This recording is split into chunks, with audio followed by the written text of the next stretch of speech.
photoshopping there. Yeah. So we're Change the background a few times. 5-10 minutes away from the next barbecue place.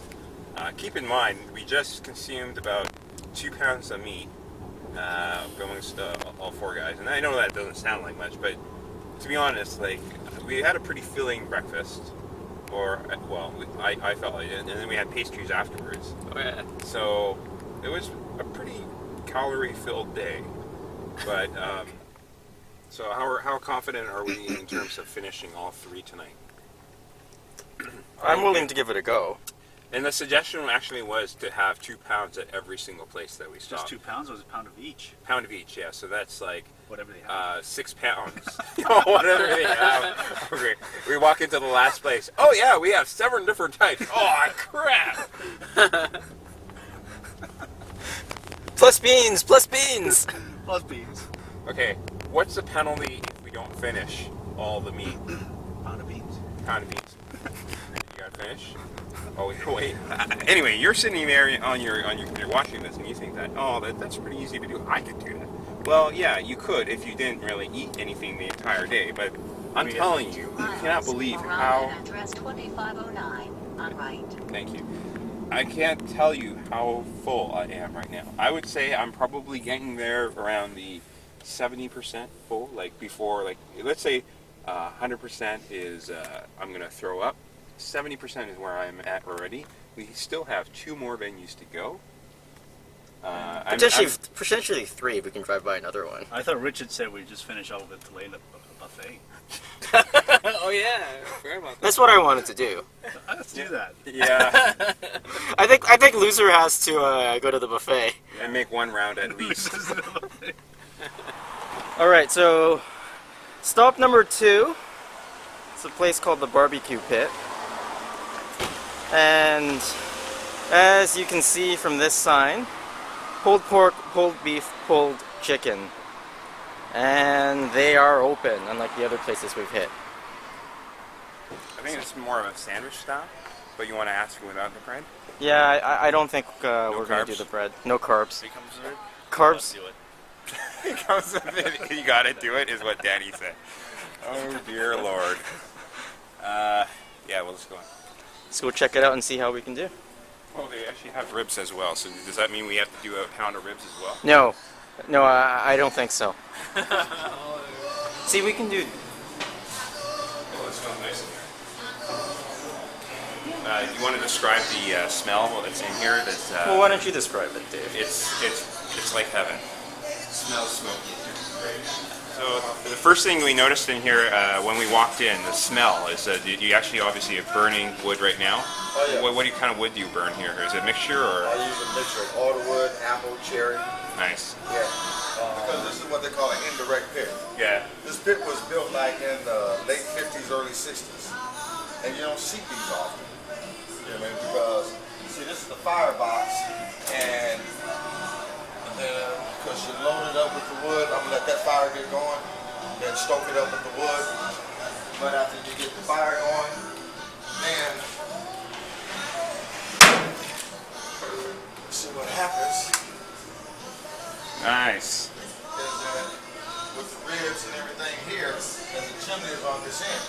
So it pulls the smoke in the chimney across the smoke and the heat and rakes it across the heat.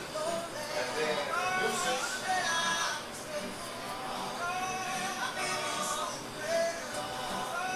That's the final that's product. That's the final product. Nice. And Awesome. So tell us what you're tasting, John. Yeah. It's a party in your They're mouth. smoky, they're meaty, Camera's that way. very smooth, the way it's supposed to be. Is it good, John? It's good. I mean, that wasn't a bad experience. For being a guinea pig. That was good. That was good. Well, Finish up your rib, man. Rich, you want to try some of the end? Oh, you still got that one. On that side, because you obviously don't want to. Wow. Yeah. All right, we're definitely getting some ribs then. Okay. Yeah, we'll put some ribs. We'll do a half pound of ribs. Yeah. We'll do the sample pack that you were putting together for us. Yeah, I just put the whole little sample pack together. Awesome. Okay. Yeah. I mean, and I was kind of hoping for that wow response. All right. And that right there is fresh off the grill. I do a cook-off every day. Yeah. Yeah, so that way that you don't be serving weak on ribs. Yeah. So give me a minute, All right. and I got your gentleman taken care of. Thank you, sir. Thanks, sorry. That's easily the best ribs that I've ever had in my life. Actually, I agree. Bar none. Bar none. Bar none right now. Seriously, best ribs ever for me. The typical ribs that I normally have, which is from Safeway, you know, the packaged ribs, those would be like, you know, they're edible. They're quite tasty.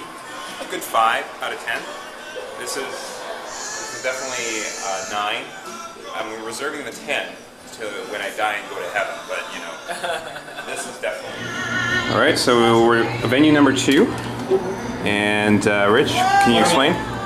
So, what we have here first Okay. are the hands down best ribs I've ever had. Yeah, and me as well. I agree. I totally agree. They're fresh off the grill, and Okay. they just break and melt. Then we also had the pulled pork Yeah. and some pulled beef, Nice. and there's some sauce to go along with it. Perfect. Oh, thank you so much. Can we get a couple of these little small trays just to eat as out of there? Awesome, thanks. Perfect, and we got some bread, just to fill us up.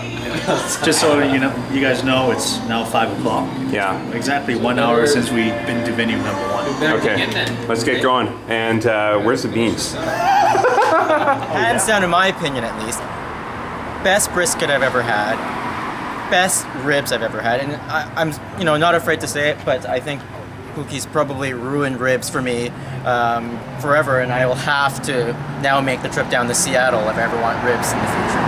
Awesome. All right, that's good, man. We did that in 25 minutes with all the video interviewing and stuff, so I think 8 a day is doable. Well, you know, I mean, if we started at noon, we'd be twiddling our thumbs by 3 o'clock. This was definitely good. Yeah, it was really This might have ruined ribs and brisket for us, though. You guys know that, right?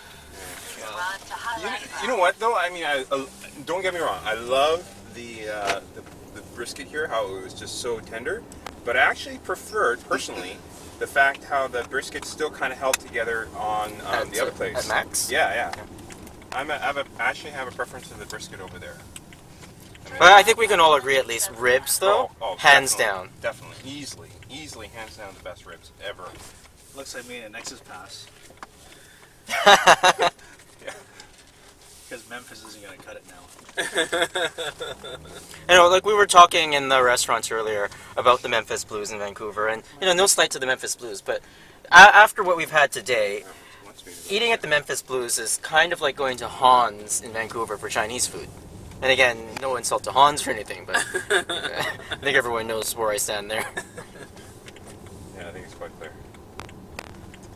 But, and let's be honest, we're not biased because we actually did pay for our meals, so it's not like he actually gave it to us for free and we're just like harping on it because it's. Okay, now this is totally confusing. So I'm turning right and then turning left. Is that what's going on? Yeah, here you go. What the heck is going on? Turn left. But now, are we still hitting the buffet at Tulalip? No. Yes. No. Yeah. Maybe the loser. The loser? Alright.